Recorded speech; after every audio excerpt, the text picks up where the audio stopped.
না, আমি তো কোনোটার সাথে কোনোটা কম্পেয়ার করবো না। আমার কাছে হচ্ছে আমি বাংলা সবচেয়ে ভালো কোনটা লেগেছে? সবচেয়ে ভালো বিষয় না, এক একটা এক এক ধরনের।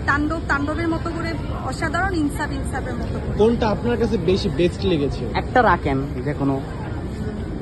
আসলে আমাকে বেশি আনন্দিত করেছে ইনসাফ। শাকিব খানের তাণ্ডব হয় আনন্দিত করে নাই? না, যেমন তুফান বরবাদের মতো তাণ্ডবটা ইয়ে হয়নি। সেকেন্ড পার্ট না আসতে পারবে না, তার মানে এটা না যে তাণ্ডব ভালো না, সেটা বলতেছি না। মানে আমি কম্পেয়ার আসলে করতেই চাচ্ছি না।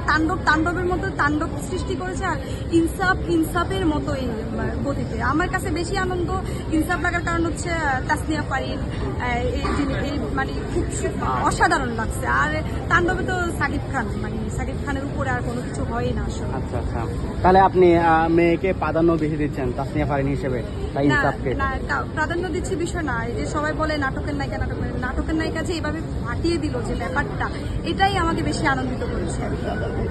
তাহলে সাবিলা তো না নাটক থেকে আসছে, তাই না? হ্যাঁ, উনি অনেক মিষ্টি সুইট কিউট। আমি ওনার সাথে একটা নাটকে একটা সিনে অংশগ্রহণ করছিলাম সাবিলা নূরের সাথে, যেহেতু আমি ছোট পর্দায় কাজ করি। উনি অনেক কিউট। আসলে তাসনিয়া পারিনের বিষয়টা একটু বেশি বেশি ইয়া করা হয়েছে আর কি, ওই জন্য আমার কাছে বেশি ভালো লাগছে। আচ্ছা আচ্ছা।